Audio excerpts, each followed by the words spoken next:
Hello. I'm going to read you this book. This isn't the library's book.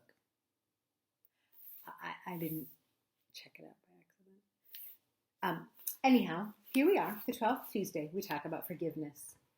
Forgive yourself before you die, then forgive others.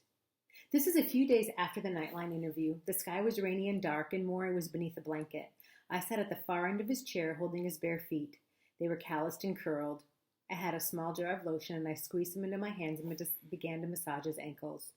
It was another of the things I had watched his helpers do for months, and now, in an attempt to hold on to what I could of him, I'd volunteered to do it myself. The disease had left Morrie without the ability even to wiggle his toes, yet he could still feel pain, and massages helped relieve it.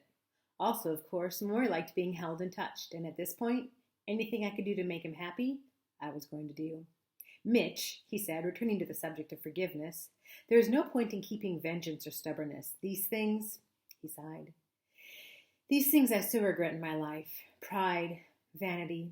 Why do we do the things we do? The importance of forgiving was my question. I had seen those movies where the patriarch of the family is on his deathbed and he calls for his estranged son so that he can make peace before he goes. I wondered if Morrie had any of that inside him, a sudden need to say, I'm sorry, before he died. Morrie nodded. Do you see that sculpture? He tilted his head toward a bust that sat high on a shelf against the far wall of his office. I had never really noticed it before. Cast in bronze, it was the face of a man in his early 40s, wearing a necktie, a tuft of hair falling across his forehead.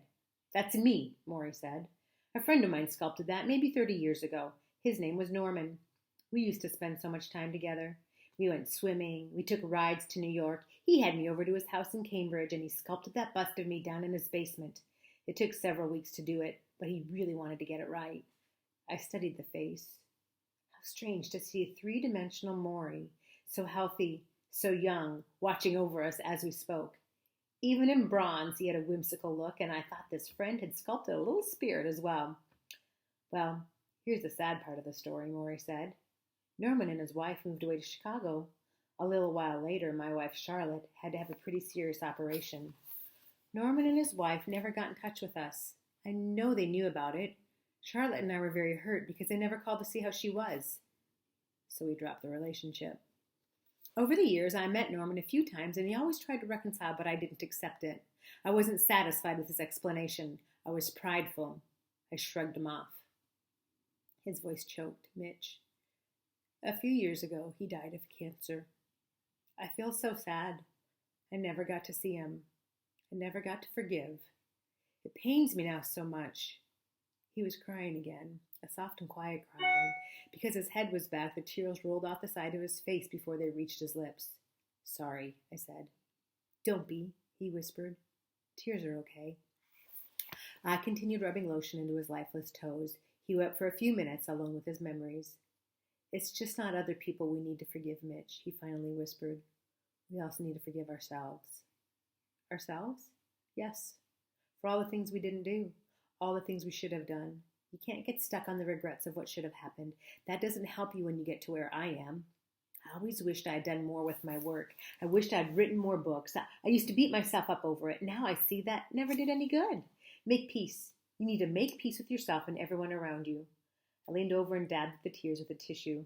Morrie flicked his eyes open and closed. His breathing was audible like a light snore. Forgive yourself. Forgive others. Don't wait, Mitch. Not everyone gets the time I'm getting. Not everyone is as lucky. I tossed the tissue into the wastebasket and returned to his feet. Lucky? I pressed my thumbs into his hardened flesh, and he didn't even feel it. The tension of opposites, Mitch. Remember that? Things pulling in different directions? I remember. I mourn my dwindling time, but I cherish the chance it gives me to make things right. We sat there for a while, quietly, as the rain splattered against the windows. The hibiscus plant behind his head was still holding on, small but firm. Mitch, Morrie whispered. Mm-hmm. I rolled his toes between my fingers, lost in the task. Look at me. I glanced up and saw the most intense look in his eyes. I don't know why you came back to me, but I want to say this. He paused and his voice choked. If I could have had another son, I would have liked it to be you. I dropped my eyes, kneading the dying flesh of his feet between my fingers. For a moment I felt afraid, as if accepting his words would somehow betray my own father, but when I looked up, I saw Morrie smiling through tears, and I knew there was no betrayal in a moment like this. All I was afraid of was saying goodbye.